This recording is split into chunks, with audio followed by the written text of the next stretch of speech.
আসসালামু আলাইকুম রহমতুল্লাহ বারাকাতুহু। আমাদের ধারাবাহিক আলোচনা সহিহুল বুখারীর কিতাবু জাযাইস সাইদ। এহরাম অবস্থায় কেউ যদি শিকার করে তো তার বদলা বা কাফারা। এতে প্রথম তো শিকার করা সম্পর্কে হাদিসগুলি এসছে, আর তারপরে আরও যেসব নিষিদ্ধ কাজ এহরাম অবস্থা, যেমন শিকার করা নিষিদ্ধ কাজ, তেমনই আরও বেশ কিছু কাজ আছে যেগুলি এহরাম অবস্থায় নিষিদ্ধ, সেগুলির আলোচনা আসছে। নিষিদ্ধ যখন আসছে তাহলে বৈধগুলো আসবে, যে কি কি জায়েজ। তার একটি বিষয় এখানে ইমাম বুখারী রাহিমাহুল্লাহ 14 নম্বর অধ্যায় নিয়েছেন, বাবুল ইগতিসাল লিল মুহরিম। এই অধ্যায় হচ্ছে মুহরিম ব্যক্তির গোসল করা। এহরাম অবস্থায় গোসল করতে পারবে কিনা, সে ওমরার এহরাম হোক অথবা হজের এহরাম হোক। নবী সাল্লাল্লাহু আলাইহি ওয়াসাল্লাম গোসল করেছেন। নবী সাল্লাল্লাহু আলাইহি ওয়াসাল্লাম তুয়ায় গোসল করেছেন, এর আগে হাদিস এসছে। ওমরা সফরে তারপরে নবী সাল্লাল্লাহু আলাইহি ওয়াসাল্লাম বিভিন্ন সময় গোসল করেছেন। এমনিতেই মক্কায় কেউ প্রবেশ করে হোটেলে গিয়ে যদি গোসল করে আর তারপরে ওমরা করে, ভালো, হাদিস দ্বারা প্রমাণিত, পরিষ্কার পরিচ্ছন্ন হয়ে গেল, যাতে অন্যদেরকে কষ্ট না দেওয়া হয়। মানুষের ভিড় ভাড়ে দুর্গন্ধ বেশি ছড়ায়, গরম বেশি হয়, তখনই মানুষ ঘামে, আর ঘামলে দুর্গন্ধ ছড়ায়, মানুষকে কষ্ট হয় আর ফেরেশতাদের কষ্ট হয়। তো যাই হোক, মুহরিম গোসল করতে পারবে। এই অধ্যায় নিয়ে এসে ইমাম বুখারী খণ্ডন করতে চেয়েছেন কিছু ফুকাহাদের মত। তারা বলছেন যে এহরাম অবস্থায় গোসল করা মাকরুহ, না জায়েজ না, কিন্তু মাকরুহ বলেছেন। তাদের আশঙ্কা যে যদি চুল ঝরে পড়ে, আজকাল কিছু হাজিরা এরকমই আছে, আর এটা বেদাতীদের লক্ষণ। ইন্ডিয়া বাংলাদেশ থেকে সেসব বিদাতিরা হজে আসে, আসার পরে তাদের মুআল্লিমগুলোও একটা ইনকাম সোর্স খুলেছে। হ্যাঁ, প্রত্যেক হাজিকে বলে যে জানতে অজান্তে কত না ভুল কাজ হয়েছে তোমার, সুতরাং তুমি 2-4টা দম দিয়ে দাও। তো দমটা দিলে তো আর কোথায় বেচারা নতুন মানুষ, মক্কায় কাউকে চেনে না, কাকে দিবে? মুআল্লিমকে দিবে। মুআল্লিমের পকেট গরম হলো, একটা দম 4-500 রিয়াল করে নিয়ে নিল, আর তারপরে করলো, না হলে খেয়ে নিল, আর করলে 200 টাকা করে করলো। 7-8 কিলো গোস্ত হবে, ওইটা করলো, যেখানে ও মূল্য নিয়েছে 20 কিলো গোস্তের বা 15 কিলো গোস্তের পশুর। এইসব ব্যবসা চলছে, খুব রমরমা ব্যবসা চলছে। সুতরাং প্রথম কথা, এটা বেদাতি কাজ। সন্দেহের ভিত্তিতে দম দেওয়া এটাই নাজায়েজ, হারাম। দেখে জানি কত চুল পড়েছে, কখন ঘুমিয়েছি আর মাথা ঢেকে নিয়েছি, হ্যাঁ, সুতরাং কি করতে হবে? দম দিতে হবে। এটা বেদাতি কাজ। 2 নম্বর কাজ, যে আপনার যদি দম ওয়াজিবও হয় তাহলে আপনি বিশ্বস্ত মাধ্যম দিয়ে দেবেন, যাকে তাকে দেবেন না, যাতে করে আপনার ইবাদত কবুল হয়। ওয়াকাল ইবনে আব্বাস রাদিয়াল্লাহু আনহুমা, আব্দুল্লাহ বিন আব্বাস রাদিয়াল্লাহু তাআলা বলছেন, ইয়াদখুলুল মুহরিমুল হাম্মাম। সাহাবীর কথার গুরুত্ব রয়েছে রাসূলুল্লাহ সাল্লাল্লাহু আলাইহি ওয়াসাল্লামের কথার পরে। কখন সাহাবীর কথা ছেড়ে দিতে হবে? যখন রাসূলুল্লাহ সাল্লাল্লাহু আলাইহি ওয়াসাল্লামের সুস্পষ্ট হাদিস, কোরআন হাদিসের সাথে সাংঘর্ষিক হবে। আমার কথা বা আজকালকার আলেমদের কথা, অথবা অন্য কোনো যুগের তাবেঈনদের কথা, আর তারপরের যুগের আলেমদের কথা আর সাহাবীর কথাকে একরকম মনে করলে হবে না। কারণ আমাদের সমাজে কিছু লোকের সহিহ আকীদার দাবিদার সাহাবায়ে কেরামদের কথা মূল্যায়ন করে না। তারা মানুষ ছিল, আমরা মানুষ, বেয়াদবেরা, সব বক্তা বেয়াদব, আসলে সাহাবায়ে কেরামদের মর্যাদা জানে না। তারা শাহাদুত তানজিল, কোরআন তো তাদের চোখের সামনে নাজিল হয়েছে, কোরআন নাজিল হওয়ার সাথে সাথে সরাসরি রাসূলুল্লাহ সাল্লাল্লাহু আলাইহি ওয়াসাল্লাম থেকে প্রেক্ষাপট, ব্যাখ্যা, তাফসীর জেনেছেন। আমরা জানতে পারবো? আমরা কিতাব থেকে জানছি, তাই না? তারপরে রাসূলুল্লাহ সাল্লাল্লাহু আলাইহি ওয়াসাল্লামের সরাসরি তারা ছাত্র, আমরা কি? সুতরাং কোনো ব্যক্তির ধৃষ্টতা, যে সাহাবাকে, তারাও মানুষ ছিলেন, আমরাও মানুষ ছিলাম, তাদেরও ভুল হতে পারে, আমাদের ভুল হতে পারে, কথা ঠিক, কিন্তু উদ্দেশ্য আপনার অসৎ যদি হয় তা আপনি বাতিলপন্থী। উদ্দেশ্য কোনো মূল্যায়ন না করা, ফতোয়া দিয়ে দেওয়া যে ওসমান রাদিয়াল্লাহু তাআলা আনহু আজান চালু করেছেন, বেদাত, ধৃষ্টতা এটি, বেয়াদবি এটি, এবং সাহাবায়ে কেরামদের মানহানি করা। জি, খোলাফায়ে রাশিদিনের সুন্নাত বলেছেন রাসূলুল্লাহ সাল্লাল্লাহু আলাইহি ওয়াসাল্লাম, বলেননি যে বেদাত, সুন্নাতুল খোলাফায়ে রাশিদিন। কিন্তু কখন ছেড়ে দেবো? যখন আমাদের কাছে কাল আল্লাহ কাল রাসূল তার বিপরীত আছে। আল্লাহ এবং রসুলের কথার সামনে কারো কথাকে রাখবো না, সেটা ভিন্ন বিষয়। তো ইবনে আব্বাস রাদিয়াল্লাহু তাআলা আনহুমা বলছেন, ফতুয়া ইয়াদখুলুল মুহরিম ব্যক্তি, মুহরিম মানে মুহরিম আর মাহরামে পার্থক্য কি, যে বলবে হাত তুলবে। কারণ এই দুটো কথাই আমি একটা হজের বই দেখেছি, কয়েকশো পৃষ্ঠার, একজন ডাক্তার চিকিৎসক লিখেছে। কারণ অনেকের লিখনির খুব শখ, হ্যাঁ রাইটার হোক, কিন্তু এলেম কালাম নেই, হ্যাঁ এদিক সেদিক থেকে জোড়া তালি দিয়ে কিছু পড়াশোনা করে তারপরে ও লেখকদের দলভুক্ত হতে চায়। আর সে মুহরিম আর মাহরামেরই পার্থক্য বুঝে না। তার কিতাবে যে মাহরাম তাকে মুহরিম বলছে, লিখছে, বাংলায় সেই বই আছে, শুধু লেখকের নাম বলছি, কয়েকশো পৃষ্ঠার কিতাব। তাহলে যোগ্যতা থাকতে হবে যে মুহরিম আর মাহরামের পার্থক্য কি, কে বলবে? মাহরাম মানে কি? এমন সাবালক পুরুষ, হ্যাঁ, যার সাথে স্থায়ীভাবে কোনো মহিলার বিয়ে হারাম, ওই মহিলার জন্য ওই লোকটি মাহরাম। মাহরাম ছাড়া সফর করা যায় না, এটা মাহরাম। আর মুহরিম এহরাম অবস্থায় থাকা ব্যক্তি। মুহরিম মানে এহরাম অবস্থায় থাকা ব্যক্তি। তা আলোচনা চলছে এখন মুহরিমের, কিন্তু তো বলছেন যে মুহরিম ব্যক্তি, এহরামে থাকা ব্যক্তি, সে হজের এহরাম হোক আর উমরার হোক, হাম্মামে মানে গোসলখানায় প্রবেশ করতে পারবে। তো গোসলখানা কেন যায়? হাম্মাম মানে গোসলখানা, কিন্তু প্রাচীন অর্থ হচ্ছে, আসল অর্থ কিন্তু হাম্মাম মানে গোসলখানা, যেখানে গরম পানির সুব্যবস্থা থাকে। আর হামিম মানে গরম পানি। আজকাল আপনার হাম্মাম বলছেন, হ্যাঁ, শৌচালয়কে, যেখানে পেশাব পায়খানার ব্যবস্থা আছে। আজকালকার সিস্টেমে অধিকাংশ জায়গায় যেখানে পেশাব পায়খানা ওখানে গোসলের ব্যবস্থা, সেই জন্য এই নামটা একাকার হয়ে গেছে। না হইলে কোনো আরবি ডিকশনারিতে খুঁজে পাবেন না যে লেট্রিনকে, পেশাব পায়খানার জায়গাকে হাম্মাম বলা হয়। হাম্মাম হামিম থেকে, হ্যাঁ, আর হামিম মানে অসুক মান হামিমা, হামিম মানে হচ্ছে গরম গরম গরম দস্তি। হ্যাঁ, এখানেও গরম দস্তি বুঝেন তো কি? গরম বন্ধুত্ব মানে কি? একবার গাঢ় বন্ধু। হ্যাঁ, ফাইজাল্লাযী বাইনাকা ওয়া বাইনাহু আদাওয়াতুন কাআন্নাহু ওয়ালিয়্যুন হামীম। তো হাম্মাম আগের যুগে, প্রাচীন যুগে মুসাফিরদের জন্য সারাইখানার ব্যবস্থা থাকতো। এটা ভারতেও ছিল একসময়, মুসলিম আমলে, মুসলিম শাসকদের আমলে। আপনার আফগানিস্তান থেকে যে শেরশাহ রোড ছিল ঢাকা পর্যন্ত, জানেন এর নাম শুনেছেন কোনোদিন? ইংরেজরা আসার পরে মুসলিম ঐতিহ্যকে ধ্বংস করে, নিশ্চিহ্ন করে দেওয়ার জন্য তার নাম দেয় জিটি রোড।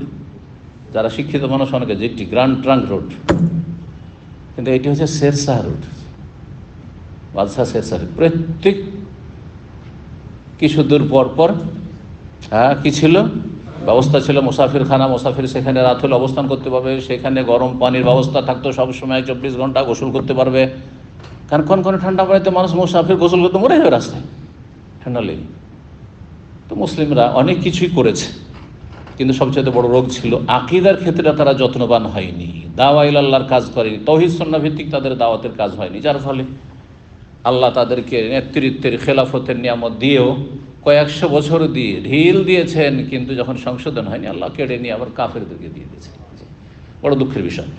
তো যাই হোক, হাম্মাম বলছিলাম, ওয়ালাম ইয়ারা ইবনে ওমর ওয়া আয়েশা তো বিল হাক্কি বাসান।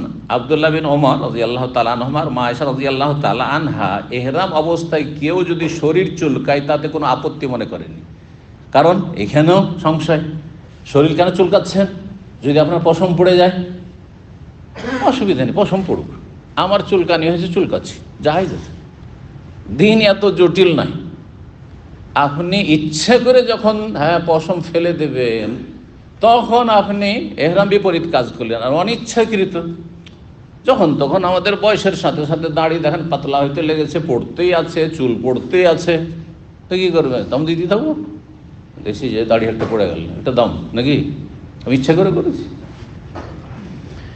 তো ঠিক ওই রকমই আমার উদ্দেশ্য চুলকানো, হ্যাঁ, না চুলকালে অশান্তি লাগছে, চুলকাচ্ছে, অসুবিধা নেই, এই না না না চুলকাতে হবে না, তোমার যা হবে তাই হোক, এমনটা নেই আসলে।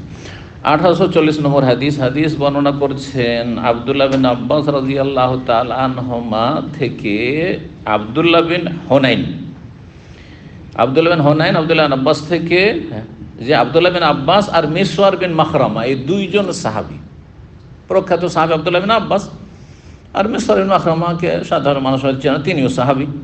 ইখতালাফ বিল আবওয়া, আবওয়া নামক স্থানে দুইজনে মতবিরোধ হয়ে গেল একটা মাসলা নিয়ে, ইখতিলাফ হয়ে গেল, দ্বিমত হয়ে গেল। আব্দুল্লাহ বিন আব্বাসের মত হচ্ছে ইয়াগসিলুল মুহরিম রাসা, মুহরিম ব্যক্তি মাথা ধুইতে পারবে, গোসল করতে পারবে। ওয়াকাল মিসওয়ার, মিসওয়ার বলছেন লা ইয়াগসিলুল মুহরিম রাসাহু, মুহরিম ব্যক্তি মাথা ধুইতে পারবেন না, কারণ চুল পড়ে যায়, যদি ধুইতে পারবেন না। কিছু এরকম আছে ফোকাহা, যদিও প্রসিদ্ধ ফোকাহাদের মধ্যে নেই, কিন্তু তারা বলছেন না, মাথা ধুইবে না অথবা গোসল করবে না।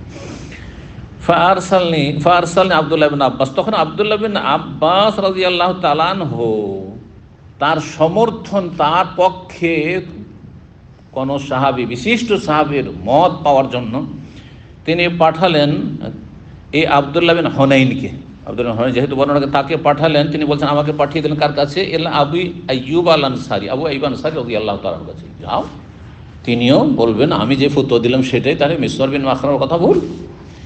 ফওয়াজাতু ইয়াগতাসিলু বাইনাল কারনাইন, তাকে পেলাম যে তিনি গোসল করতেছেন সেই সময় বাইনাল কারনাইনে। কারণ মানে সিং হয়, এটা প্রসিদ্ধ অর্থ, আর কারণ মানে খুঁটিও হয়, কারণ মানে খুঁটিও হয়, আল কারণ মানে দলও হয়, দল হয়। তো এখানে খুঁটির অর্থে রয়েছে, দুই খুঁটির মাঝখানে মধ্যবর্তী স্থলে গোসল করছিলেন, ওয়াহুয়া ইয়াস্তুর বিসাওবিন, কাপড়ে ঢাকা অবস্থায়। চারিদিক থেকে কাপড় দিয়ে ঢাকা আছে, মানে ঘেরা অবস্থায়।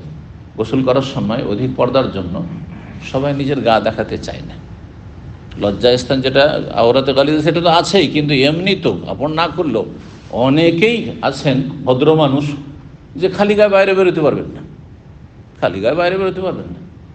আমি আমার ছাত্র জীবন থেকে আমার বাড়ির গেটের বাইরে কোনো দিন বিনা গেঞ্জিতে বেরোই, এইটাতে এমন অভ্যস্ত হয়েছে। কারণ আমাদের দেশে তো খালি গায়ে থাকাটা কোনো ব্যাপারই আইবি মনে করা হয় না। এইখানে এসে প্রবাসেই রুমে আছেন, দেখবেন আমাদের বাংলা ভাষাভাষী বাইরে, এটা রোগ, এটা করা উচিত নয়। আপনাকে এই দেশের পরিবেশ জানতে, এই দেশে যেখানে কোনো বাচ্চাকে খালি গায়ে দেখেছেন, একটা যে লক্ষণীয় এখানে সৌদি আরবে, যে কোনো একটা 6 মাস 1 বছরের বাচ্চাকে কোনো সৌদির বাড়িতে কাজ কামে গিয়েছেন, হাউস ড্রাইভারকে জিজ্ঞাসা করেন যে কোনোদিন খালি গায়ে দেখেছেন? না, জীবনে দেখতে পারেন না। খালি গায়ে থাকাটা আইব, যে একটা শরীরে গেঞ্জি নেই। আর আমার দেশে একটা ডোরা পরিয়ে, ডোরা বুঝেন তো, ডোরা পরিয়ে দিল, ওইটাই তার নিচের কাপড়, আর এদিকে নিচেও কিছু না, ওপরেও কিছু নেই, একবার কামাওয়ালাদা থুম্ব। মায়ের পেট থেকে যেমন ভূমিষ্ঠ হয়েছে ওরকম ঘুরে বেড়াচ্ছে। যতদিন মুসলমানই হয়নি, খাতনা হয়নি, তাও 10-12 বছর 14 বছর পর্যন্ত মুসলমান দিবেন না। তারপরে যখন সাবালক হয়েছে তখন কাপড় দিয়ে ঢাকছে, আর গা তো কোনো ব্যাপার না, এদিকে গেঞ্জি তো নেই না। বড়রা অনেকে করছেন। পাকশাকের সময় কিন্তু অনেকে দেখবেন, ইয়ামামা কোম্পানিতে চলে যান, পাকশাক চলছে, তখন সব সাফান সাফা, সব লুঙ্গি পরে খালি গায়ে সব পাকশাক করছে। আশ্চর্য লাগে দেখে, রুমের বাইরেও। যাই হোক, সবসময় প্রত্যেক জায়গার পরিবেশ, সমাজের খেয়াল রাখতে। তো যাই হোক, কি বলছিলাম, গোসল করছিলেন কাপড়ে পর্দা করা অবস্থায় তিনি। 2 খুঁটির মাঝখানে কিসের খুঁটি ছিল? কুয়ার 2 পাশে 2টো খুঁটি, আর সেই 2 খুঁটির ওপরে একটি ধরেন কোনো কাঠ রাখা আছে, যাতে রশি ঝুলছে, যেটাকে বলা হয় পানি উঠানোর চরখা। পানি উঠানোর চরখা বলা হয়। চরখা দিয়ে বাংলায় অনুবাদকরা অনুবাদ করেছে, আমরা আঞ্চলিক ভাষায় ঘিরনি দিয়ে পানি উঠানো বলি। ঠিক, তো রশি ধরে টানলে ওখানে লোহার এতে ঘুরতে আছে, আর সহজে পানিটা উঠানো যাচ্ছে। এইভাবে বয়ে পানি উঠানো অনেক ভারী, কিন্তু টান দিলে খুব সহজে কূপ থেকে পানি উঠে যাচ্ছে। 2 খুঁটির মাঝখানে তিনি গোসল করছিলেন, মানে কূপের পাশেই তিনি গোসল করছিলেন। কূপের পাশে গোসল করা, নলকূপের পাশে গোসল করা, এগুলো আমরা করেছি, এমন চলে সারা জীবন করে এসেছি। ফাকাল মান হাজা, যখন এই আব্দুল্লাহ বিন হুনাইন পৌঁছিলেন, তখন জিজ্ঞেস করে আবু আইয়ুব আনসারী যে কে? ফাকুলতু, আমি বললাম আনা আব্দুল্লাহ বিন হুনাইন, আমি হচ্ছে আব্দুল্লাহ বিন হুনাইন। আর সালানি এলাকা আব্দুল্লাহ বিনুল আব্বাস, আব্দুল্লাহ বিন আব্বাস আপনার কাছে আমাকে পাঠিয়েছেন। ইয়াস আলুকা, আপনাকে জিজ্ঞেস করছেন, কাইফা কানা রাসূল ইয়াগসিলু রাসাহু ওয়া হুয়া মুহরিম, রাসূলুল্লাহ এহরাম অবস্থায় মাথা কিভাবে ধুইতেন, ধুইতেন না, ধুইতেন তো কিভাবে ধুইতেন। ফওয়াদা আবু আইয়ুব ইয়াদাহু আলা সাওবি, তখন আবু আইয়ুব আনসারী রাদিয়াল্লাহু তাআলা আনহু তার হাতটা কাপড়ের ওপর রাখলেন, যে কাপড় দিয়ে তাকে ঘেরা ছিল, মানে মানুষ সমান করে ঘেরা আছে তো বাইরে থেকে দেখতে পাবে না, সেজন্য কাপড়ের উপর হাতটা দিয়ে কাপড়টা একটু নামিয়ে দিলেন যাতে দেখতে পায় ওই লোকটি আব্দুল্লাহ বিন হুনাইন। ফাতাতাহু মানে কাপড়টিকে ঝুঁকিয়ে দিলেন, মানে নিচে নামিয়ে দিলেন যাতে করে তার নজরে আসে যে আমি কিভাবে মাথাটা ধুয়ে দেখাচ্ছি। তাহলে মৌখিকভাবে বললেন না, বাস্তবে দেখিয়ে দিলেন হাতে নাতে যে এইভাবে নবী সাল্লাল্লাহু আলাইহি ওয়াসাল্লামকে আমি মাথা ধৌত করতে দেখেছি এহরাম অবস্থায়। হাত্তা বাদালি রাসো, এমনভাবে তিনি কাপড়টাকে নামিয়ে দিলেন যে আমার সামনে তার মাথাটি প্রকাশ পেল। বাদা ইয়াবদু মানে জাহির হওয়া, প্রকাশ পাওয়া, আর বাদা ইয়াবদু মানে শুরু করা। মাহমুজ হামজা দিয়ে যদি হয় তাহলে শুরু করা, আর যদি ইবদাউ বিমা আবাদা আল্লাহ বিহি, আর বাদা ইয়াবদু মানে হচ্ছে প্রকাশ হওয়া।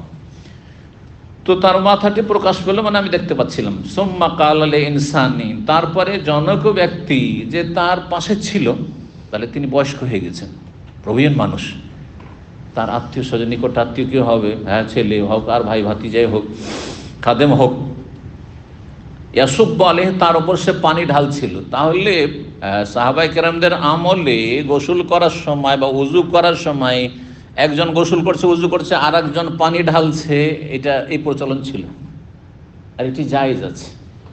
যদি সেখানে যার খেদমত করা হচ্ছে, যাকে ওজুর পানি ঢেলে দেওয়া হচ্ছে বা গোসলের পানি শরীরে ঢেলে দেওয়া হচ্ছে, তার মধ্যে অহংকার কাজ না করে, মানে শয়তান না ঢোকার চান্স পায়।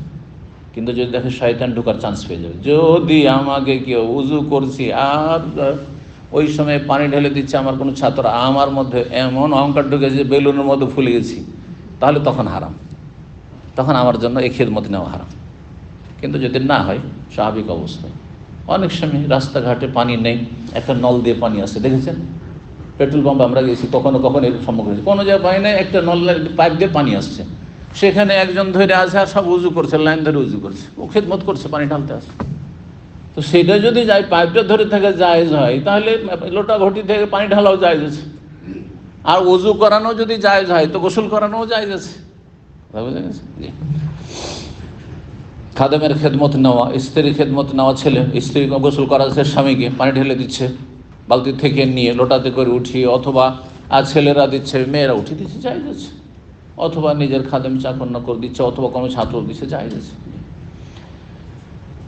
এই হাদিস প্রমাণ করে, এবং নবী সাল্লাল্লাহু আলাইহি সাল্লামের সাথে এরকম হয়েছে। তো বলছেন সেই ব্যক্তিকে বললেন যে পানি ঢালছিল, উসবুব মানে পানি ঢালো, ফাসাব্বা আলা রাসি, তখন তার মাথার ওপর ওই লোকটি পানি ঢাললো। সুম্মা হাররাকা রাসাহু বিয়াদিহি, তারপরে দুই হাত দ্বারা তার মাথার চুলগুলিকে নাড়া দিলেন, বড় চুল ছিল, চুলের ভিতরে নাড়া দিলেন। ফা আকবালা বিহিমা ওয়া আদবারা, এই দুই হাতকে তার সামনের দিকে নিয়ে গেলেন, আর তারপরে পেছন দিকে, তারপরে আবার কি করলেন, পেছন দিক থেকে সামনের দিকে, এরকম ফা আকবালা বিহিমা আদবারা, যেমন মাসা করে ওইভাবে, যাতে চুলগুলির ভিতরে পুরোপুরি পানি ঢুকে যায়। কারণ তখন অল্প পানি ব্যবহার হতো সুন্নতি তরিকা, আর এখন তো আমাদের ওগুলো করার প্রয়োজন হয় না। একজন গোসলে কত লিটার পানি ইউজ করছেন আজকাল, চিন্তা করুন তো দেখি। এক বালতিতে 20 লিটার করে পানি আসবে, 2 বালতি কমপক্ষে, ভালো করে খেয়াল করে দেখবেন। এক বালতির কম তো নয়, 20 লিটারের কম তো নয়, কিন্তু সেটা 40, অধিকাংশ মানুষ 40 লিটার কমপক্ষে, এটা 2 বালতি, ঠিক না? সাবান ব্যবহার করার আগে পরে সব মিলিয়ে বলেন যে কত লিটার পানি আপনি ব্যবহার করছেন, আর পানির অপচয় হচ্ছে কিনা। পানি বেশি আছে পর্যাপ্ত পরিমাণে, সেই জন্য আপনার জন্য কতটা এটা ভালো, পছন্দনীয়। আর নবী সাল্লাল্লাহু আলাইহি ওয়াসাল্লাম সাহাবায়ে কেরাম গোসল করতেন, একটু করে পানি নিয়ে ঘষা দিতেন, জি ঘষা দিতেন, না হলে কি করেই এক মদ 600 গ্রাম পানিতে উযু হইতে পারে, আর 2.5 থেকে 3 কেজি 3 লিটার পানিতে কি করে গোসল হইতে পারে? তাহলে অল্প একটু পানি ঢেলে, অল্প অল্প করে পানি ঢালছে আর শরীরটা কচলাচ্ছে, জি ঘষা দিচ্ছে। এটা হচ্ছে সুন্নতের তরিকা। পানির ক্ষেত্রেও অপচয়ের হিসাব রয়েছে আল্লাহর কাছে। আল্লাহ রাব্বুল আলামিন আমাদেরকে সঠিক বুঝ দান করুন, সতর্কতা অবলম্বনে তৌফিক দান করুন। অনেকে নল ছেড়েই রেখে দিচ্ছেন, চলছে, একটু করে নলে নেন, তারপরে যখন ধুইছেন তখন নলটা বন্ধ করেন, করছেন না তো, চলতে আছে, উযু পর্যন্ত নল যে অন করেছেন আছেই। তারপরে বলছেন ওয়াকালা, তারপরে বলেন আবু আইয়ুব, হা কাজা রায়তুহু সাল্লাল্লাহু আলাইহি ওয়াসাল্লাম ইয়াফআল, এইভাবে রাসূলুল্লাহ সাল্লাল্লাহু আলাইহি ওয়াসাল্লামকে আমি কি করতে দেখেছি, মাথা ধৌত করতে দেখেছি। তাহলে বোঝা গেল যে মুহরিমের জন্য গোসল করা, মাথা ধোয়া জায়েজ। 15 নম্বর অধ্যায় বাব লুবসিল খুফাইন লিল মুহরিম, অধ্যায় হচ্ছে মুহরিম ব্যক্তির দুটো মোজা পরিধান করা। মোজা পড়তে পারবে ইহরাম অবস্থায় ইযা লাম ইয়াজিদিন নালাইনে, জুতা স্যান্ডেল না থাকে, জুতা স্যান্ডেল নাই, তাহলে কি করবে, মোজা পরবে। এখন মোজাটাকে টাকনার নিচ পর্যন্ত কাটতে হবে না বিনা কাটাই পরা যাবে, এই ক্ষেত্রে দুটো মত রয়েছে। অধিকাংশ আইম্মা কেরামদের নিকট অবশ্যই কাটতে হবে আর স্যান্ডেল জুতার মতো করে নিতে হবে, এমন জুতা না যেটাতে টাকনা ঢেকে যায়, বরং টাকনার নিচ পর্যন্ত। এটা হচ্ছে ইমাম শাফি, মালিক এবং আবু হানিফা আর এমনকি আহলে হাদিস উলামারাও অধিকাংশ এটাই বলছেন যে কেটে নিতে হবে। কিন্তু ইমাম আহমদ রাহিমাহুল্লাহর মত যে মোজা কাটার হুকুমটি ছিল উমরাতুল কাজার 7ম হিজরির, ওই হাদিসটাই আছে। কিন্তু বিদায় হজে রাসূলুল্লাহ সাল্লাল্লাহু আলাইহি ওয়াসাল্লাম যখন বলেছিলেন যে যার কাছে স্যান্ডেল জুতা নাই সেই ব্যক্তি যেন মোজা পরে নেয়, ওই হাদিসে কিন্তু কাটার কথা নেই। সুতরাং তার মত যে পরের ঘটনাটি আগের ঘটনার জন্য নাসেখ, রহিতকারী, যার ফলে আর মোজা কাটা আবশ্যক না। মোজা মানে কি, কাপড়ের মোজা না, মোটে না, খুফ, চামড়ার মোজা। কারণ কাপড়ের মোজাতে আপনার এই কুচি পাথর আর বালিতে কি বা কাজ দিবে, কোনো কাজ দিবে? কিন্তু চামড়ার মোজা, তাহলে 2-4-10 কিলোমিটারও যদি হাঁটেন, স্যান্ডেল নেই, অসুবিধা নেই, পাটাকে রক্ষা করা যাবে। আর খুব বলা হয় চামড়ার মোজাকে, কাপড়ের মোজাকে খুব বলা হয় না, কাপড়ের মোজাকে জওরাব বলা হয়। জওরাবে মশা করার হাদিস আছে, কিন্তু আপনি খুব মানে অবশ্যই জানতে হবে, খুফাইন মানে হচ্ছে মায়ুসনা মিনাল জিল, চামড়া দিয়ে তৈরি কৃত। তো এখানে খুফের কথা রয়েছে, চামড়ার মোজার কথা বলছেন। 1841 নম্বর হাদিসে যে ইবনে আব্বাস বলছেন, সামিতুন নবী ইয়াখতুবু বিআরাফাত, আমি নবী সাল্লাল্লাহু আলাইহি ওয়াসাল্লামকে আরাফার ময়দানে খুতবা দেওয়া অবস্থায় শুনেছি, মাল্লাম ইয়াজিদিন নালাইন, কেউ যদি দুটো স্যান্ডেল না পায়, স্যান্ডেল নেই, তা ছিঁড়ে গেছে, ফালিয়াল বাসিল খুফাইন, তাহলে দুটো চামড়ার মোজা পরতে পারবে। কিন্তু বললেন না যে কাটতে হবে, এখানে বললেন না, আরাফাতে। কিন্তু অমাল্লামে ইজারান, কারো যদি লুঙ্গি না থাকে, লুঙ্গি না থাকে মানে দেশি লুঙ্গি নয়, এটা হচ্ছে দক্ষিণ ভারতের লুঙ্গি, মানে সেলাইবিহীন লুঙ্গি, মানে এহরামের মতো কাপড় না থাকে, সেলাইবিহীন কাপড় না থাকে। ইজার মানে আপনার এহরামের কাপড় না থাকে, সেলাইবিহীন। ফালিয়াল বাসিস সারাবিল, সেই ব্যক্তি পায়জামা প্যান্ট পরতে পারবে। এখানে কাটার কথা বলা হয় যে পায়জামা প্যান্টকে দিতে হবে কেটে আর লুঙ্গির মতো করে নিতে হবে, বলা হয়, নাহলে তো ইজ্জত খুলে যাবে। ওইভাবে যদি পায়জামাকে যদি কাটেন যে আমি সেলাই টেলাই থাকতে দেবো না, তো ইজ্জত নষ্ট খুলে যাবে না। তো এখানে কাটার কথা বলা হয়। লিল মুহরিম, কার ক্ষেত্রে? মুহরিমের ক্ষেত্রে বলেছেন। এই হাদিস হলো পরের হাদিস, দেখেন সেখানে কিন্তু কাটার কথা আছে। 1842 নম্বর হাদিস বর্ণনা করছেন সালেম বিন আব্দুল্লাহ, তার পিতা আব্দুল্লাহ বিন ওমর রাদিয়াল্লাহু তাআলা আনহু থেকে বলছেন, সয়লা রাসূলুল্লাহ সাল্লাল্লাহু আলাইহি ওয়াসাল্লাম জিজ্ঞেস করা হয়, মা ইয়ালবাসুল মুহরিম মিনাস সিয়াব, মুহরিম ব্যক্তি কোন ধরনের কাপড়গুলি পরতে পারবে? যেগুলো পরতে পারবে অনেক, যা পরবেন পরেন আপনি, কিন্তু সেলাইবিহীন এক কথায় হইতে হবে। আর যেগুলি পরা চলবে না সেগুলি সীমিত। এই জন্য জিজ্ঞাসা করেছেন ইতিবাচক, উত্তর দিচ্ছেন নেতিবাচক দিয়ে। উত্তর দেওয়ার ভঙ্গিমা হচ্ছে কথার ভঙ্গিমা, অল্প কথাতে যদি কথা বলা যায় তাহলে সেটা বেশি ভালো। এই জন্য চিন্তা করে দেখুন, জিজ্ঞাসা করছে মা আলবাসুল মুহরিম, মুহরিম কি পড়তে পারবে? আর নবী সাল্লাল্লাহু আলাইহি ওয়াসাল্লাম বলছেন লা আলবাসু, এইটা পড়বেন না, বাকি সব পড়তে। লা আলবাসুল কামিসা, জামা পরবে না, ওয়ালাল আমায়া, পাগড়ি পরবে না, ওয়ালাল সারাবিলা, তার পায়জামা প্যান্ট পরবে না, ওয়ালাল বন্নস, পায়জামা প্যান্টের মধ্যে দুপুরে বলেছি সব সামনে, সেটা আন্ডার প্যান্ট হোক, হাফ হোক, জাঙ্গিয়া হোক, যাই হোক না কেন, বোঝা গেছে, যেগুলো সেলাই করা, নিচের শরীরের কাপড় আর ওপরের শরীরের কাপড়। এমন কি আমাদের লুঙ্গি, যে সেলাই করা লুঙ্গি, সেটাও এই সিরওয়ালের ভিতরে, কারণ সেটা ঘেরা সেলাই করা আছে, জায়েজ নেই। সেটাকে জায়েজ করতে হলে কি করতে হবে? সেলাই খুলে দিতে হবে, সেলাই করে দিতে হবে। ওয়াইল নামে যদি না লাইন, আর যদি দুটো স্যান্ডেল বা জুতা না পায়, ফালিয়াল বাসিল খুফাইন, দুটো মোজা পরে নেবে চামড়ার, ওয়ালিয়াক্তাহুমা, আর দুটোকে কেটে নেবে, হাত্তা ইয়াকুন আসফালা মিনাল কাবাইন, টাকনার নিচ পর্যন্ত যেন চলে যায়, গিরের নিচ পর্যন্ত।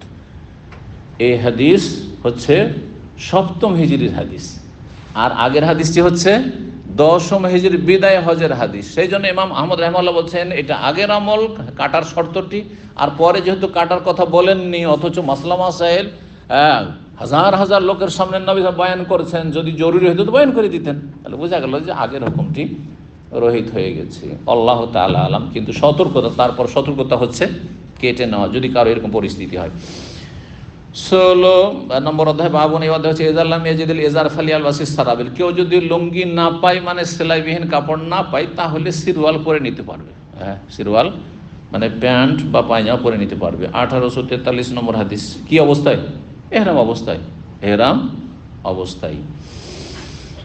এখানে ফিদিয়া দিতে হবে। তাহলে নিষিদ্ধ কাজ তো করলো, সেলাই করা কাপড় পরলো, ও নাই সেই জন্য মজবুরিতে, সেই জন্য তাকে ফিদিয়া লাগবে না। ফিদিয়া লাগলে বলে দিতেন না, ফিদিয়া দিয়ে দিবে, তাই এই ক্ষেত্রে ফিদিয়া লাগবে না। কিন্তু ফিদিয়া লাগবে কাকে? তাহলে যার ব্যবস্থা আছে, হ্যাঁ, সে এহরামের কাপড় কিনে নিতে পারতো, তারপরে কিনলো না।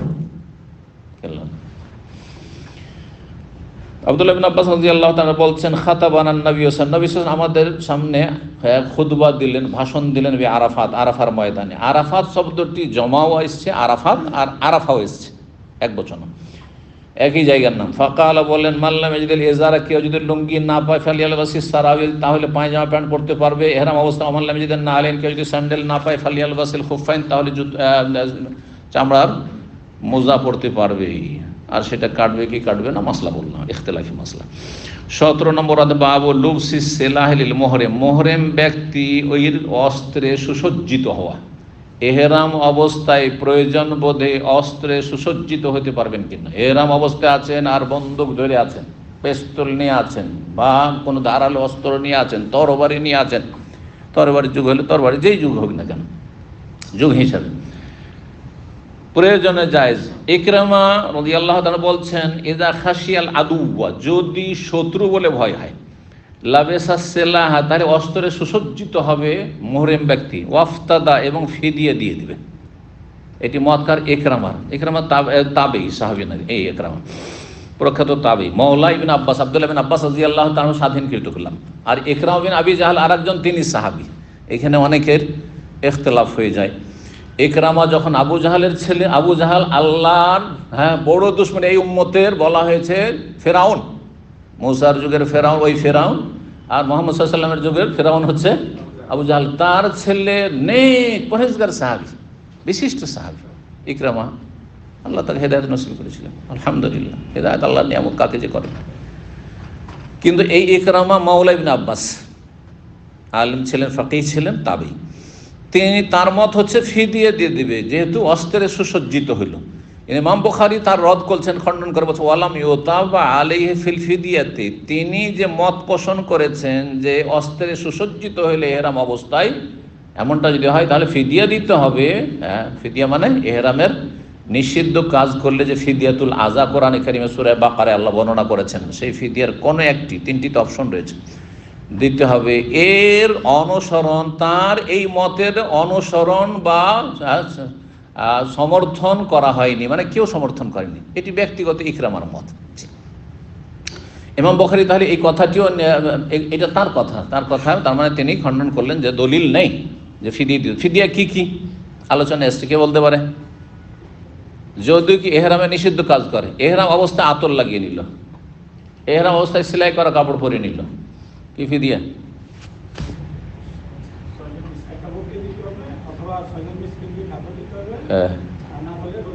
কয়টি রোজা? 3টি মাস। ফাফিদিয়া তুমি সিয়ামিন আও সাদাকাতিন আও নুসুক, আও অথবা তিনটিতে ইখতিয়ার আছে, এটা না পারলে ওইটা নয়। কিন্তু যখন হজে তামাত্তু বা কিরান করবেন, তখন এইটা না পারলে ওইটা, কিন্তু দুটোর ক্ষেত্রে কি হয়, কোরবানি দেবেন ফামাস্তাইসার মিন হাদি, আর ফামাল্লাম ইয়াজিদ, না পারলে 10টি রোজা, 3টি মক্কাতেই আর 7টি বাড়িতে গিয়ে। জি, দুটো মাসলায় পার্থক্য। 1844 নম্বর হাদিস বর্ণনা করেছেন বারা বিন আযিব রাদিয়াল্লাহু তাআলা আনহু, বলছেন, তামারা রাসূলুল্লাহ সাল্লাল্লাহু আলাইহি ওয়াসাল্লাম ফি জিলকাদা, জিলকাদাও পড়া, জিলকেদাও পড়া যায়, আরবিতে দুটোই যায়। আর জিলকাদ যে বলছি আমরা, এটি আরবি নয়, এটি আরবির বাংলাকরণ। হ্যাঁ, জি। তো রাসূলুল্লাহ উমরা করেছেন জিলকাদ মাসে। ফাআবা আহলু মক্কা, কখন? হুদাইবিয়ার সন্ধির বছর, 6ষ্ঠ বছর, কিন্তু ঢুকতে দিলেন না। সময় সেই হুদাইবিয়া সময়সী মক্কার কাছাকাছি এসে আর ঢুকতে দিলেন না। ফাবা তারা আহলু মক্কা, মক্কার কাফেররা অস্বীকার করলো, যেতে দেবো না। আইয়া দাও, তাকে ছাড়তেই, মানে ঢুকতে দিতে, যে ইয়াদখুলু মক্কা, মক্কায় তিনি প্রবেশ করবেন। হাত্তা কাদাহুম, এমন পরিস্থিতি হলো যে নবী সাল্লাল্লাহু আলাইহি ওয়াসাল্লাম তাদের সাথে চুক্তি সম্পাদন করে। যে কাদাহুম, কাদা ইউকাজি মানে চুক্তি করা, আর এই চুক্তির ভিত্তিতে তার পরের বছর উমরা করেছে, সেই জন্য সেই উমরার নাম হচ্ছে উমরাতুল কাজা। এটা আগের উমরার কাজা না, কারণ সেই উমরা হয়ে গেছে, কোরবানি করে ফিরে গেছেন, সেটা একটি উমরা গণ্য করা হয়েছে 4টি উমরা, আর এটা দ্বিতীয় উমরা নবী সাল্লাল্লাহু আলাইহি ওয়াসাল্লামের জীবনের। জি, সেই জন্য যারা ব্যাখ্যা করেছে এটা কাজার উমরা ছিল, তারা ভুল ব্যাখ্যা করেছে।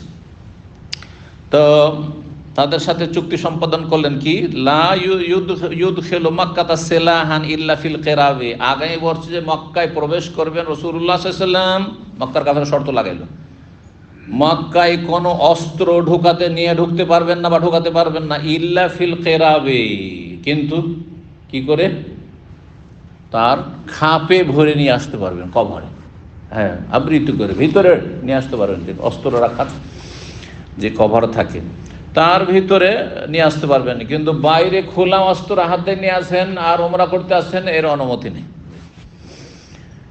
তারা সবগুলো মানিয়ে নিয়েছিল, তাতে হেকমত ছিল আল্লাহ রাব্বুল আলামিন। এটিকে আল্লাহ রাব্বুল আলামিন কি বলেছেন, হ্যাঁ, ফাতহে মুবিন বলেছেন, সুস্পষ্ট ফাতহ, বিজয়। এটি একটি বিজয় মুসলিমদের। আর একটি বিজয় হচ্ছে মক্কা বিজয়, ইযা জা নাসরুল্লাহ ওয়াল ফাতহ, এটি মক্কা বিজয় সম্পর্কে। আর ইন্না ফাতাহনাকা ফাতহাম মুবিনা, সুস্পষ্ট বিজয়, এটি হচ্ছে হুদায়বিয়ার সন্ধি, যেটাকে বাহ্যিক মনে হচ্ছিল আমরা তা হেরেই গেলাম। উমর রাদিয়াল্লাহু কোনো মতে রাজি হচ্ছিলেন না, কিন্তু আল্লাহর বড় হিকমত ছিল তাতে সুযোগ। 18 নম্বর অধ্যায় বলছে বাবু দখুল মাক্কাতা দখুলুল হারাম ওয়া মাক্কাতা বিগাইরি ইহরাম। এই অধ্যায় হচ্ছে হারামে এবং মক্কায় প্রবেশ করা বিনা এহরামে। বিনা এহরামে প্রবেশ করা জায়েজ কি না। যদি কোনো ব্যক্তির জীবনের প্রথম হজ উমরা হয়, তাহলে বিনা এহরামে মক্কায় প্রবেশ করা যাবে না, কারণ তার উপর হজ উমরা ফরজ আছে। যদিও উমরাতে ইখতিলাফ রয়েছে, কিন্তু এই ক্ষেত্রে অধিকাংশ উলামাদের মত যে উমরাও জীবনে একবার আছে। আর সুযোগ আছে, কিন্তু ধরেন কেউ কাজের জন্য মক্কায় আসছে, চাকরি করতে, আর কফিল এয়ারপোর্ট থেকে রিসিভ করছে, বলছে না না না এখন উমরা না, চলো এখন কাজে চলো, তারপরে উমরা করবে। তো ঢুকতে পারবে না? ঢুকতে পারবে।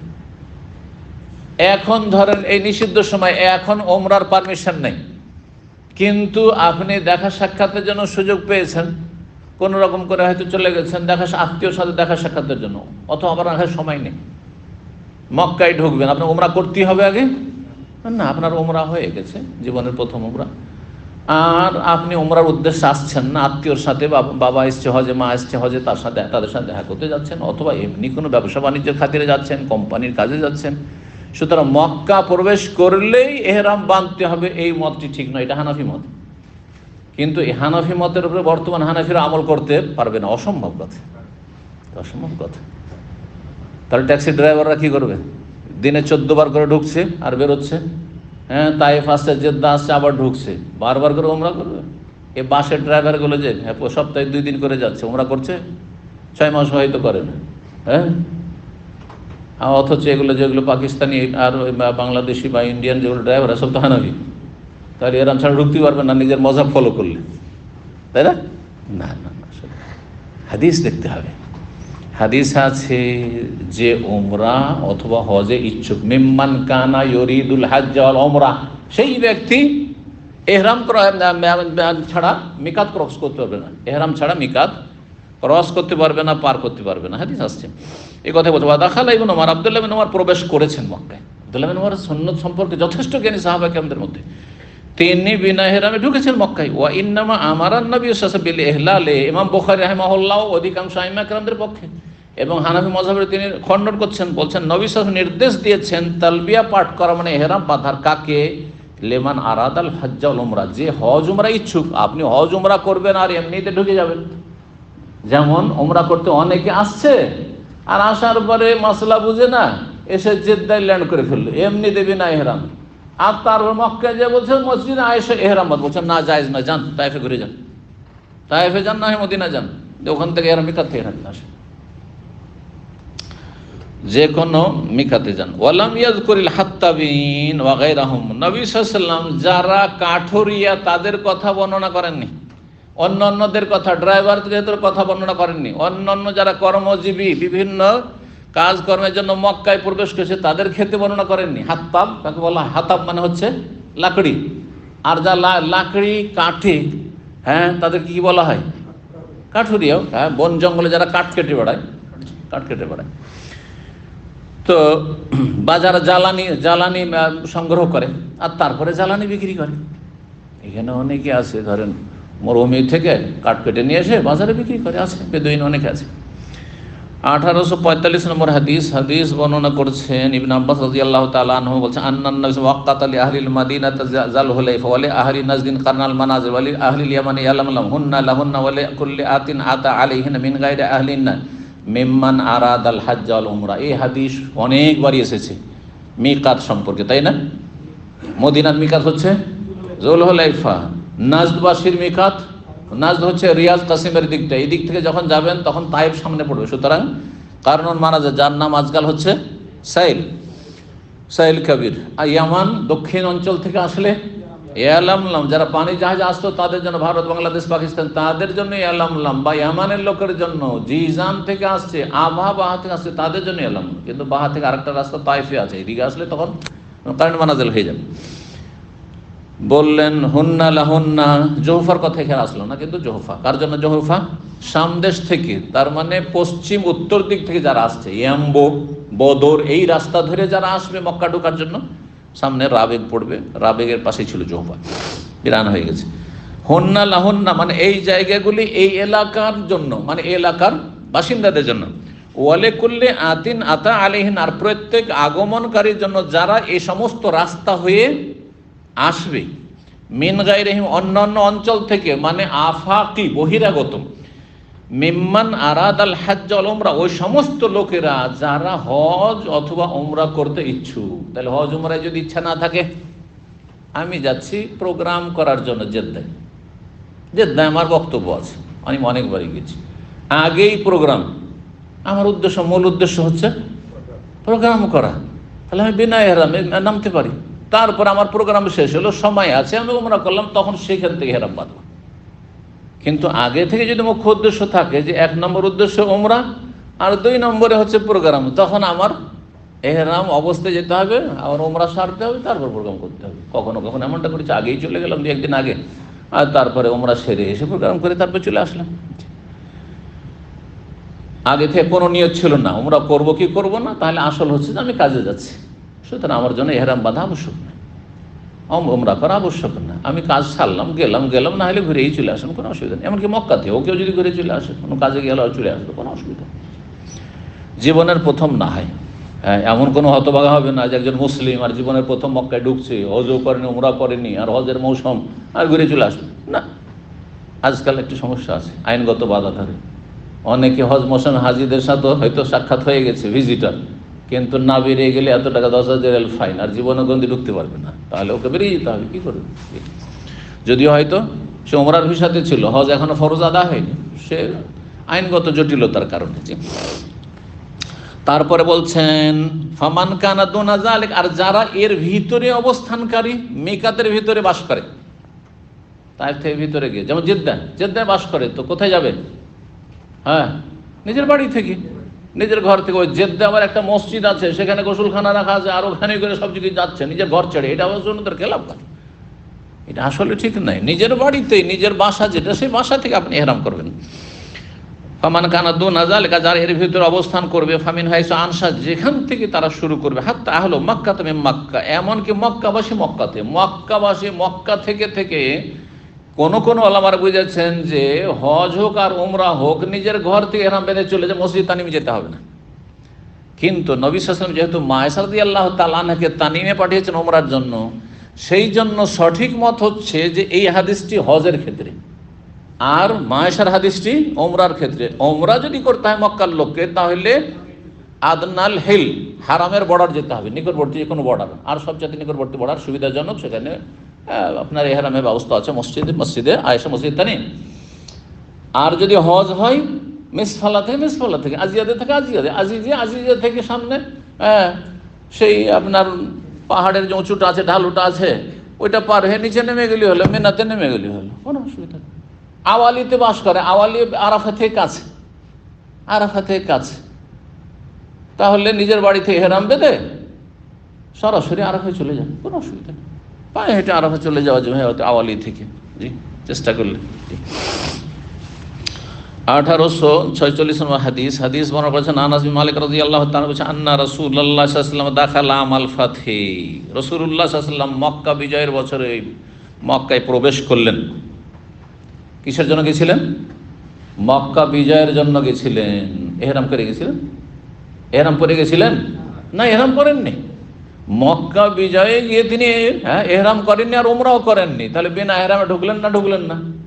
তাহলে বিনা ইহরামে ঢোকা জায়েজ আছে যার ইচ্ছা নেই যে উমরা করব বা হজ করব তার।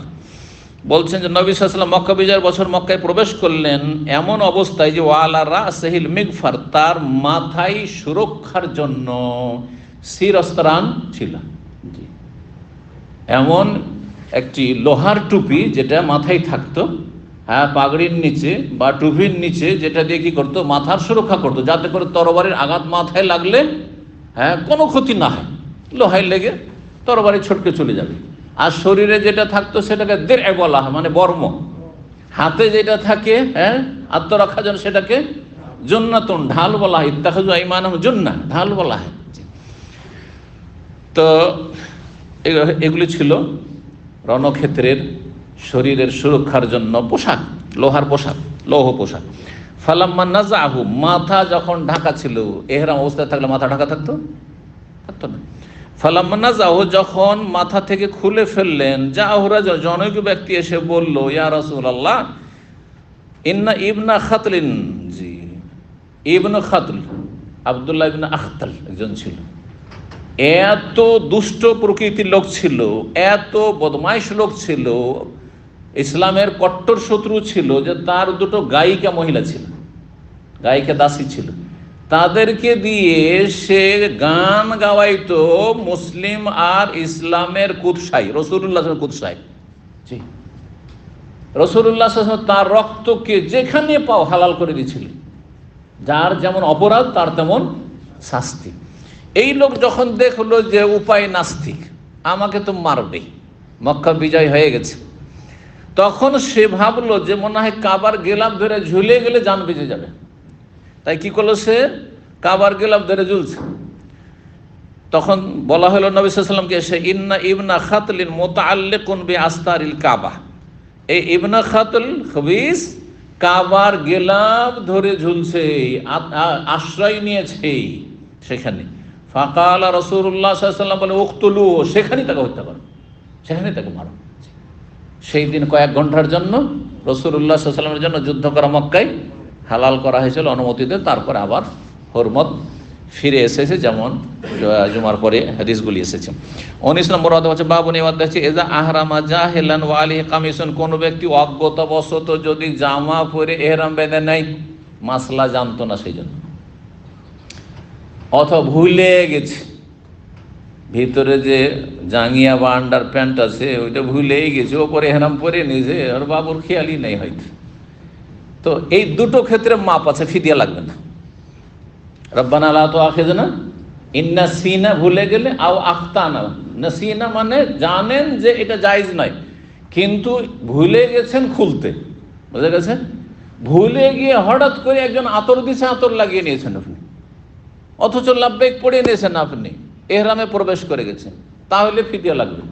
এবার বুঝতে পেরেছেন, এটা হচ্ছে ভুলে যাওয়া, কিন্তু মাসলা আপনার জানা আছে যে ইহরাম অবস্থায় আতর চলে না, নিষিদ্ধ।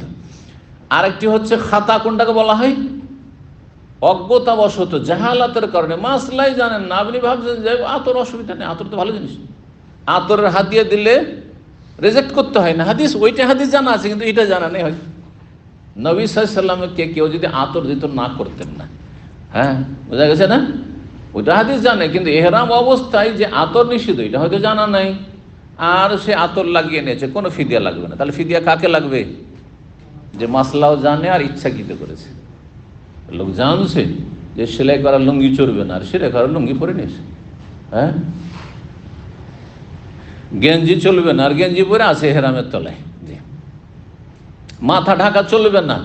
আর সে ঠান্ডা লাগছে বলে, খুব ঠান্ডার সময়, শীতের সময়, হয়তো পৌষ মাঘ মাসে অনেক সময় হজ হয়েছে, 2005 আমরা হজ করেছি, ঠান্ডা থাকা যায় না, কম্বল দিয়ে না ঢাকলে মেনায় থাকা যায় না, এত ঠান্ডা।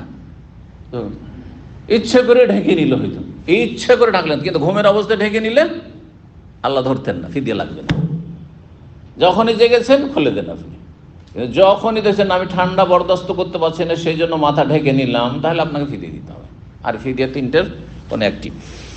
আতা বলছেন এদা তাতাইয়াবা, কোনো ব্যক্তি যদি খুশবু সুগন্ধি ব্যবহার করে নাই, আউল্লা বেসা জাহেলান, অথবা সেলাইকৃত কাপড় পরে না অজ্ঞতাবশত, আও নাসিয়ান, অথবা ভুলবশত, ফালা কাফারাতা আলাইহি, তার কোনো কাফারা নাই, ফিদিয়া নাই।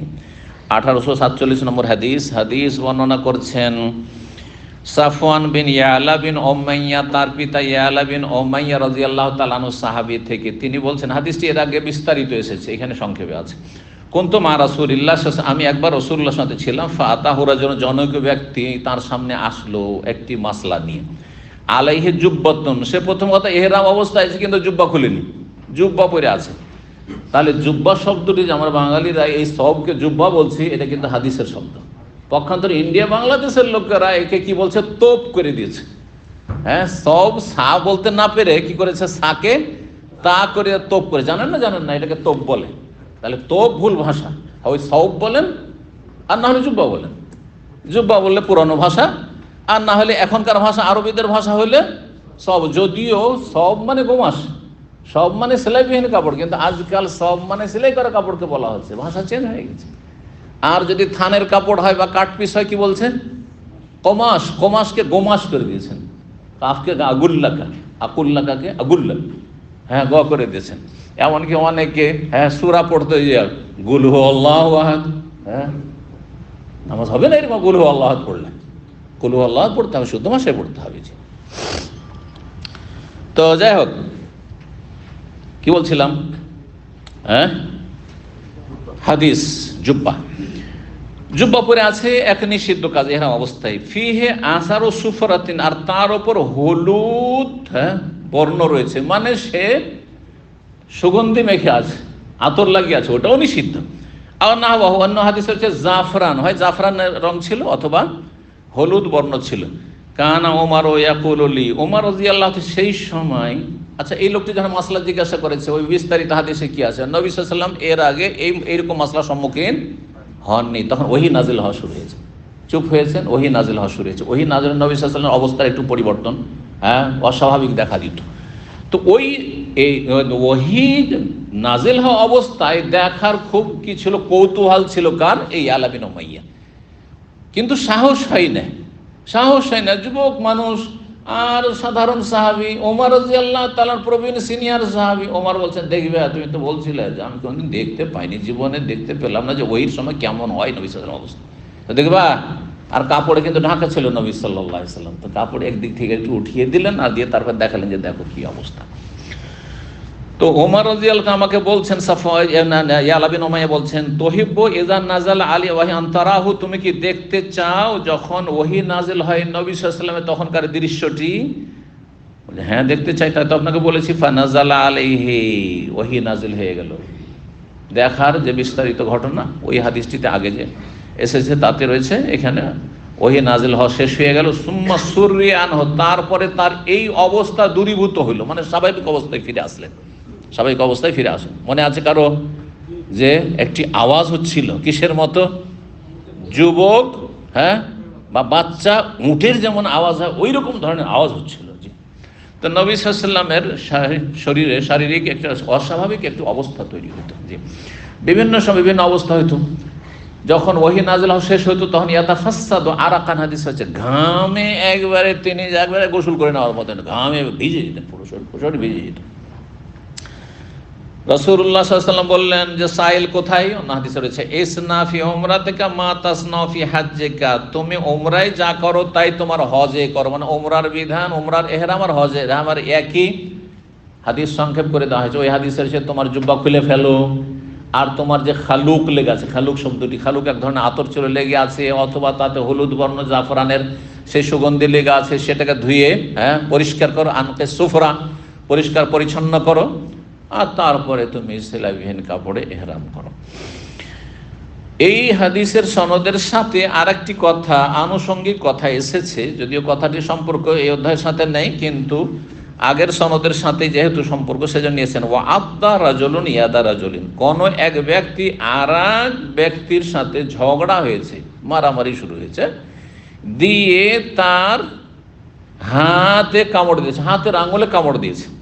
যেমনই হাতে কামড় দিয়েছে, ঝগড়া চলছিল, হয়তো একটু ধাক্কাধাক্কি, আর হাত তার মুখে ঢুকে গেছে, আর ও দিয়েছে কামড়, একবারে এমন কামড় দিয়েছে যে মনে হচ্ছে ওর আঙুলকে কেটেই ফেলে দেবে, কেটেই নেবে। তখন বেচারা জান বাঁচাবার জন্য কি করে, ফান্তাজা আসানে জোরে সে হাতকে টান দিয়েছে তার দাঁত থেকে। যেমনই টান দিয়েছে, সামনের দুটো দাঁত পড়ে গেছে, তার দাঁত দুটো ভেঙে গেছে। সামনের দাঁতে অত জোর থাকে না, এরকম টান দিলে সামনের দাঁত ভেঙে, মাড়ির দাঁতে জোর থাকে, তো সামনের দাঁতে জোর থাকে না অত। ফান্তাজা সানিয়া, তাহ তার দুটো দাঁত, সানিয়া মানে সামনের দুটো দাঁত, সে সানিয়া ওলিয়া ওপরের দুটো দাঁত সামনের, আর সানিয়া সুফলা হচ্ছে নিচের দুটো দাঁত। যাই হোক, নিচের হোক আর ওপরের দুটো দাঁত পড়েই গেছে। ফা আবতালাহুন নবী সাল্লাল্লাহু, নবী সাল্লাল্লাহু আলাইহি সাল্লাম এর দিয়াতকে কি করে দিলেন, হ্যাঁ, বাতিল ঘোষণা করলেন, যে ঠিক করেছে। বরং অন্য হাদিসে আছে যে তুমি ক্ষতিপূরণ চাইতে এসেছো, ক্ষতিপূরণ চাইতে এসছো, আর তুমি কারো হাতে কামড় দিয়ে তার আঙ্গুলকে শেষ করে দিবে, আর সে বসে থাকবে, হ্যাঁ, যে কামড় দাও কিন্তু আমি হাত টানবো না, বসে থাকবে না, হাত টানবে, যতটা সম্ভব হবে সে নিজেকে রক্ষা করবে। সুতরাং সে নিজেকে রক্ষা করতে, আত্মরক্ষা করতে গিয়ে তোমার দাঁত পড়েছে, তোমার দাঁতের কোনো মূল্য নেই, মূল্যহীন ঘোষণা করলেন। হাদের বলা হয় এটাকে, বাতিল ঘোষণা করা, এর কোনো দিয়াত নেই, রক্তপণ নেই। 20 নম্বর অধ্যায় হচ্ছে বাবুল মুহরিমে। এই অধ্যায় হচ্ছে মুহরিম ব্যক্তি যদি আরাফায় মারা যায়, এমন তবে আরাফায় মারা গেল, তাহলে আর কয়েকটা কাজ বাকি, তাই না? মুজদালিফার রাত বাকি, মেনার কাজগুলি বাকি, তারপরে বাইতুল্লাহ এসে তাওয়াফ ইফাদা আর সাই বাকি, হ্যাঁ, আর 11-12 তারিখের রাত্রি যাপন, আর ওই জাওয়ালের পরে পাথর মারা বাকি, আর বিদায় হজ বাকি। কথা ঠিক কিনা? এগুলো বাকি। এখন এই অবস্থায় যে অর্ধেক হজ করে আরাফার কাজ হয়ে গেছে, ধরেন অর্ধেক কাজ করে এহরাম করেছে, আর আরাফায় অবস্থান করে, তার আগে মেনায় থেকেছে, সুন্নত পালন করেছে, মেনায় থাকার 8 তারিখে, এই যে অর্ধেকটা হজ হলো, বাকি অর্ধেক হইল না। এর হজের বাকি অংশটুকু কি সম্পূর্ণ করতে হবে তার আত্মীয় স্বজনকে? না, কোনো প্রয়োজন নেই, সে হজের নাকি পেয়ে গেছে, তার হজ হয়ে গেছে। ঠিক ওই রকমই যেমন নবী হুদায়বিয়ার ওখান থেকে ফিরে গেছেন, বাইতুল্লাহর তওয়াফ হয়নি, সাফা মারওয়া সাইও হয়নি, সেখানে শুধু কোরবানি করেছেন আর চুল কেটেছেন আর চলে গেছেন, উমরা বললে গণ্য হয়ে গেছে, সব হয়ে গেছে। ওই কথা বলছেন, মুহরিম যদি আরাফায় মারা যায়, নবী সাল্লাল্লাহু আলাইহি ওয়াসাল্লাম এই নির্দেশ দেননি যে আইয়াদানহু বাকিয়াতুল হজ, হজের অবশিষ্ট অংশ তার পক্ষ থেকে কাউকে আদায় করতে হবে। বদলি হজ মানে আংশিক বদলি হজ, এমন হুকুম দেননি। 1849 নম্বর হাদিস বর্ণনা করছেন সাঈদ ইবনে জুবাইর তাবেঈ, ইবনে আব্বাস রাদিয়াল্লাহু তাআলা আনহুমা থেকে, বাইনা রাজুলুন, এক সময় জনৈক ব্যক্তি, ওয়াকিফুন মান নবী সাল্লাল্লাহু আলাইহি ওয়াসাল্লাম, আরাফায় নবী সাল্লাল্লাহু আলাইহি ওয়াসাল্লামের সাথে অবস্থান করছিল, সে আরাফার দিনে, সে বিদায় হজে আর কি। ঈদ ওয়াকা আন রাহিলাত, হঠাৎ করে তার বাহনের পিঠ থেকে সে আছাড় খেয়ে পড়ে যায়। যেমনই পড়ে গেল, তো উটের তো বদমাইশি, হ্যাঁ, উট কি করবে, ওর কাজ হলো পা চাপিয়ে দেওয়া, আর ঠিক একবারে মেরুদণ্ডের হাড়, এই ঘাড়ের উপরে, এইখানে একবার এখানে চাপ দিবে, দিয়ে, আর ওর পা তো বড় আকারের, সুতরাং সেখানে এই মেরুদণ্ডের হাড় তো ভাঙবে, তার সাথে মাথাকে চুরমার করে দিল, শেষ, সাথে সাথে শেষ। ফাওয়াকাসাথু, তাকে কি করলো, তার ঘাড়কে ভেঙে দিল। আওকালা ফা আক আসাথু, শব্দ ওয়াকাসাথু নাকাতুহু বা আক আসাথু, দুটোরই মানে হচ্ছে ঘাড়কে ভেঙে চুরমার করে দাও, চুরমার করে দিল ঘাড়ের হাড্ডিকে। ফাকাল নবী সাল্লাল্লাহু আলাইহি ওয়াসাল্লাম, নবী সাল্লাল্লাহু বললেন, ইগসিলুহু বিমাইন ওয়া সিদরিন, তাকে গোসল দাও পানি এবং বরই পাতা, কুল পাতা দিয়ে। ওয়াকাফিনুহু, কুল পাতা কেন? যাতে করে পরিষ্কার পরিচ্ছন্নতা বেশি হয়, আর পোকামাকড় একটু বিলম্ব লাগে, তাড়াতাড়ি সরে না যায়, এসব উপকারিতা রয়েছে। ওয়াকাফিনুহু ফি সাওবাইনে বা সাওবাইহে, তার 2টি কাপড়, অর্থাৎ এহরামের কাপড়েই তাকে কাফন, তার 3টি কাপড় চলবে না, হ্যাঁ, এহরামের কাপড়ই রাখতে হবে। আর অন্য বাইরের কাপড় নয়, সে দুটো কাপড় শুধু। এই জন্য সওবাইনে বা সওবাইহে দুরকমই এসেছে হাদিস। ওয়ালা তুখাম্মিরু রাসা, তার মাথা ঢাকবে না, কারণ এহেরাম অবস্থায় মাথা ঢাকা নিষিদ্ধ, মৃত হোক আর জীবিত হোক। ওয়ালা তুহান্নিতু, তাকে সুগন্ধিও লাগাবে না, কারণ সুগন্ধি এহেরা অবস্থায় নিষিদ্ধ। ফাইনাল্লাহ ইয়াবাসু ইয়াউমাল কিয়ামাতি ইউলাব্বি, আল্লাহ তাকে কিয়ামতের দিন উঠাবেন তালবিয়া পাঠরত অবস্থায়, তালবিয়া পাঠ করবে, আল্লাহর সামনে হাসরের মাঠে হাজির হবে। সেটি তার সার্টিফিকেট হবে যে আল্লাহ হজে এসেছিলাম, মারা গেছিলাম। 1850 নম্বর হাদিস, ইবনে আব্বাস রাদিয়াল্লাহু তাআলা আনহু হতে বর্ণিত, তিনি বলছেন বাইনা রাজুলুন ওয়াকিফুন মা আন-নাবি আরাফা, একই হাদিস, ইজ ওয়াকান রাহিলাতিহি, বাহনের উপর পিঠে পড়ে গেল, ফা ওয়াকাসাতহু আও ফা আওকাসাতহু, এখানে আওকাসাতহু, তার তিনটি শব্দ, ওয়াকাসাতহু, আওকাসাতহু বা আকাসাতহু, তিনটির অর্থ হচ্ছে ঘাড়কে মুচড়ে দেওয়া বা চুরমার করে দেওয়া। ফাকাল নবী সাল্লাল্লাহু আলাইহি ওয়াসাল্লাম, নবী সাল্লাল্লাহু আলাইহি ওয়াসাল্লাম বলেন, ইগসিলুহু বিমাইন ওয়া সিদরিন ওয়া কাফিনুহু ফি সাওবাইনি, দুই কাপড়ে কাফন দাও আর পানি আর বরই পাতা দিয়ে গরম করে, পানি গরম করে গোসল দাও। ওয়ালা তুমিসসুহু তিবান, সুগন্ধি তাকে স্পর্শ করাইও না। ওয়ালা তুখাম্মিরা, মাথাও ঢাকিও না। এখানে ওখানে তোখাম্মির আছে, তাই না? ওয়ালা তুহান্নিতু, হানুত, হানুত এক ধরনের আতর, তাকে সুগন্ধিও দিও না। ফাইনাল্লাহ ইয়াবাসু ইয়াউমাল কিয়ামাতি মুলাব্বিয়ান, আল্লাহ তাকে উঠাবেন কিয়ামতের দিন তালবিয়া পাঠরত অবস্থায়। তো একই সেম হাদিস কেন নিয়ে আসলেন? হাদিসের সনদে পার্থক্য আছে। ওখানে দেখেন সাইদ ইবনে জুবাইরের ছাত্র আমর ইবনে দিনার, আর এখানে সাইদ ইবনে জুবাইরের ছাত্র হচ্ছে আইয়ুব সুখতিয়ানি, তার ছাত্র হাম্মাদ, তার ছাত্র সুলাইমান ইবনে হারব, ইমাম বুখারীর ওস্তাদ।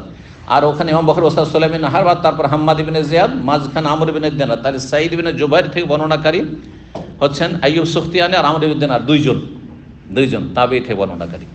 তো ইমাম বুখারী কোনো হাদিস বিনা কারণে, কারণে ফালতু রিপিট নিয়ে আসেননি। হয় শব্দে ফায়দা রয়েছে, অর্থে ফায়দা রয়েছে, ভাষাগত পার্থক্য রয়েছে মতনে, আর না হলে সনদে পার্থক্য রয়েছে, কোনো উপকারিতা অবশ্যই আছে।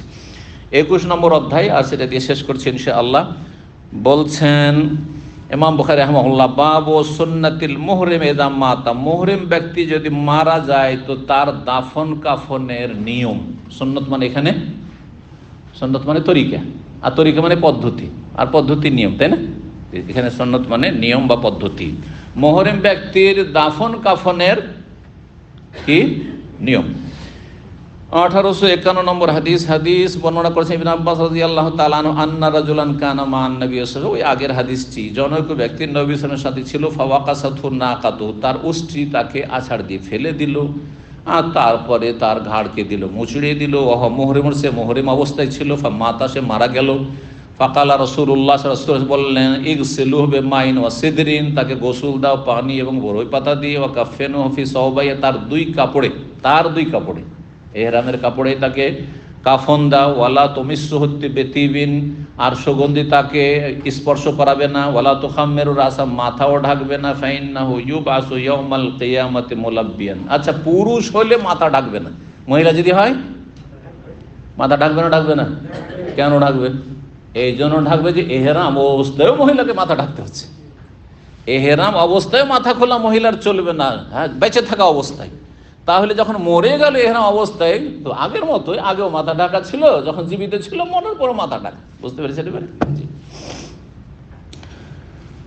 তো বলছেন ফাইন্নাহু ইউবাসু ইয়াউমাল কিয়ামাতি মুলাব্বিয়ান বা ইউলাব্বি, বিভিন্ন শব্দ দিয়ে এসেছে এখানে মুলাব্বিয়ান। এখানে আজকের আলোচনা শেষ হচ্ছে। আল্লাহ রাব্বুল আলামিনের কাছে দোয়া করি, আল্লাহ রাব্বুল আলামিন আমাদের নেক আমলে তৌফিক দান করেন, উপকারী জ্ঞান দান করেন, এবং গুনাহ থেকে বাঁচিয়ে রাখেন, দিনের কাজে সবসময় থাকার তৌফিক দান করেন, আখিরাতকে আল্লাহ মুখ্য উদ্দেশ্য মানাবার তৌফিক দান করেন। সমস্ত ভাইদের যারা বিশেষভাবে সরাসরি হাজির হচ্ছেন, জুমার দিনে সারাদিন থাকছেন কষ্ট করে, আল্লাহ তাদের রুজিতে বরকত দান করেন। সমস্ত বালা মুসিবত অনিষ্ট থেকে আপনাদের পরিবার পরিজনের আল্লাহ হেফাজত করেন, এবং আল্লাহ রাব্বুল আলামিন দেশে গিয়ে দিনের দাওয়াতের কাজ করার তৌফিক দান করেন। আল্লাহ রাব্বুল আলামিনের কাছে দোয়া করি, যেসব ভাইরা হজ করতে পারে তাদেরকে হজের তৌফিক দান করেন। যারা হজ করেছেন আল্লাহ কবুল করেন, এবং আমাদের গুনাহ খাতা মাফ করেন, জান্নাতুল ফিরদৌস দান করেন। ওয়া সাল্লাল্লাহু সাল্লাম আলা নবিয়িনা মুহাম্মদ ওয়া আলা আলিহি ওয়া সাহবিহি আজমাইন। হ্যাঁ, মহিলার কথা নাই, কিন্তু মহিলাদের ক্ষেত্রে অন্য কাপড় দিলে সমস্যা নেই, কারণ তাদের তো সেলাই করা কাপড় জায়েজ আছে, দেখুন অসুবিধা নেই। কিন্তু যে কাপড়ে আছে সেই কাপড়ে যদি থাকে, সেই অবস্থায় মানে হেরামের অবস্থাতে আছে, তাও কোনো দোষের কথা নেই, কিন্তু তার শরীরে তো একাধিক কাপড় আছে, সুতরাং কাপড় যদি বদলানো যায় তাহলে তার অসুবিধা নেই, যেহেতু সেলাই করতে কাঙ্ক্ষিত কাপড় জায়েজ। কিন্তু পুরুষদের ক্ষেত্রে নয়, পুরুষদের ক্ষেত্রে যে এহরামের কাপড় আছে ওই কাপড়ই থাকতে হবে।